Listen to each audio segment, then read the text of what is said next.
Samuel se sobressaiu e brilhou na época em que ele viveu, na época do seu nascimento, durante a sua vida, porque Israel, como a gente já estudou em algumas lições passadas, estava saindo de um período muito difícil, que era o período dos juízes, onde a anarquia havia dominado a nação e onde havia uma total apostasia nos dias dos juízes. Então Samuel, ele nasce no final mais ou menos desse período, do período histórico dos juízes, e ele se sobressai, como diz a introdução, ele brilha entre outros personagens do seu tempo, porque a nação ainda estava se estabelecendo quando se deu o nascimento de Samuel. Então a gente vai ver aqui no primeiro ponto a vocação desse homem de Deus, tá? 1 Samuel, capítulo 3, versículo 4. O Senhor chamou o menino, Samuel, Samuel. Este respondeu, eis-me aqui. Então a gente vê aqui nesse momento da história Samuel sendo chamado, tá? A sua vocação e o seu chamado. Todo chamado é também uma vocação divina e uma resposta a um desafio e a uma necessidade histórica. Em outras palavras, Deus chama pessoas específicas para propósitos específicos num tempo específico. Então, como a gente já estudou nas lições passadas, Samuel ele passou a morar no tabernáculo juntamente com Eli, e em uma oportunidade ele ouve a voz de Deus, ele ouve o chamado de Deus. Ele, naquele momento, a palavra diz que ele não conhecia ainda o Senhor, e acontece esse chamado, e como a gente pode ver lá no segundo parágrafo dessa nossa lição, a gente vê que o chamado de Samuel é emblemático. E a gente pode ver que ele é emblemático e que acaba se tornando uma referência por três situações que o comentarista ele coloca aqui de forma bem interessante. Primeiro, o seu chamado ele é pessoal, ou seja, Deus chama Samuel pelo nome, chamado pessoal. Segundo, ele é um chamado insistente, porque ele é repetido 4 vezes. Por 4 vezes Deus chama Samuel pelo nome, um chamado pessoal e um chamado insistente. E por último é um chamado inequívoco, porque ele foi um chamado audível.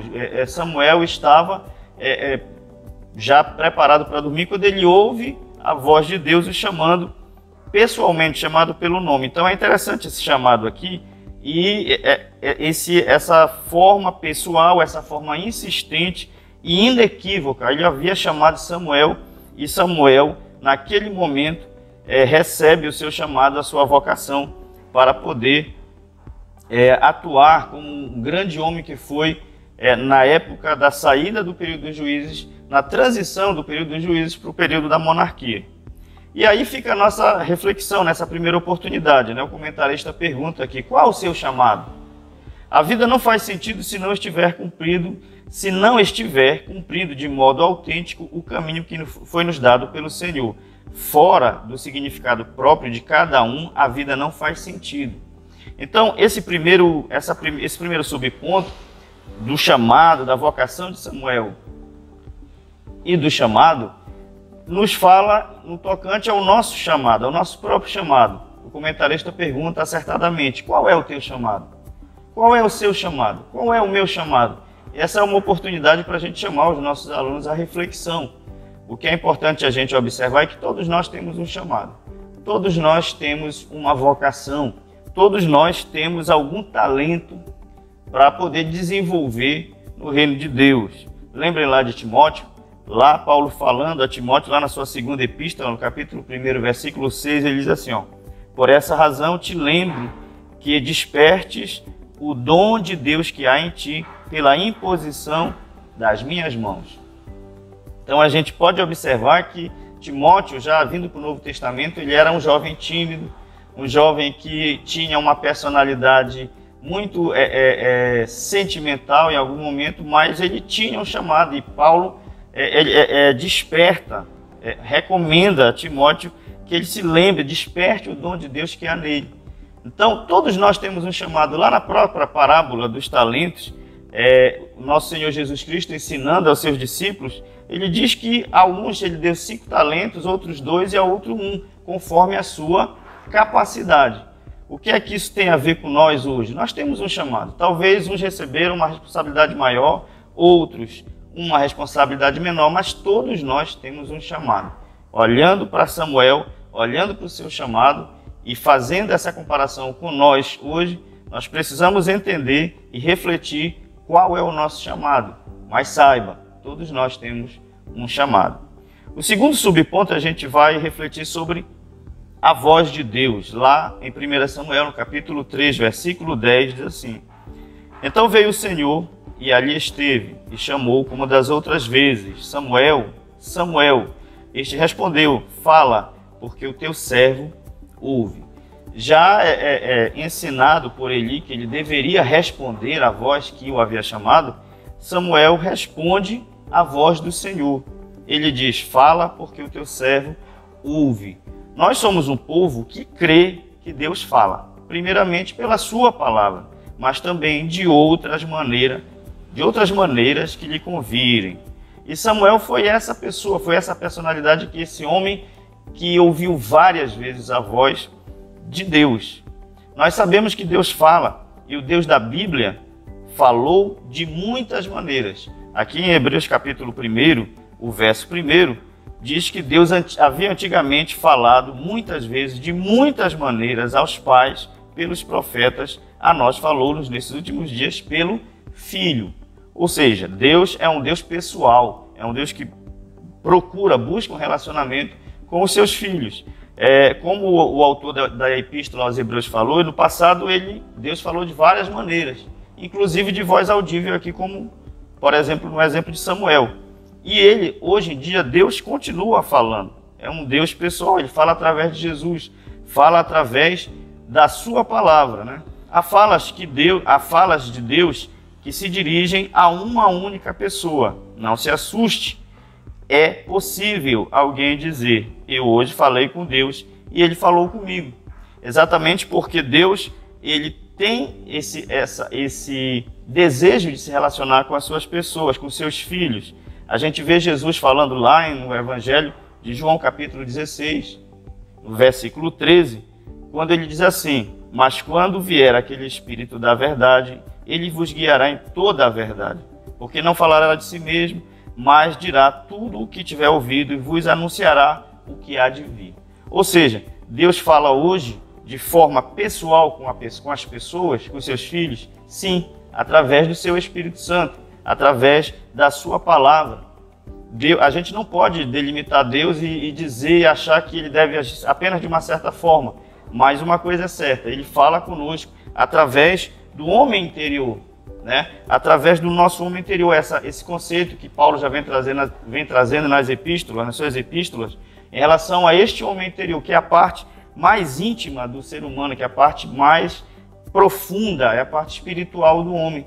E é lá que o Espírito do Senhor vai falar muitas das vezes com o ser humano. Com Samuel foi de uma forma audível, bem pessoal. Comigo, com você também é. Muitas das vezes a gente não vai ouvir a voz de Deus de forma audível.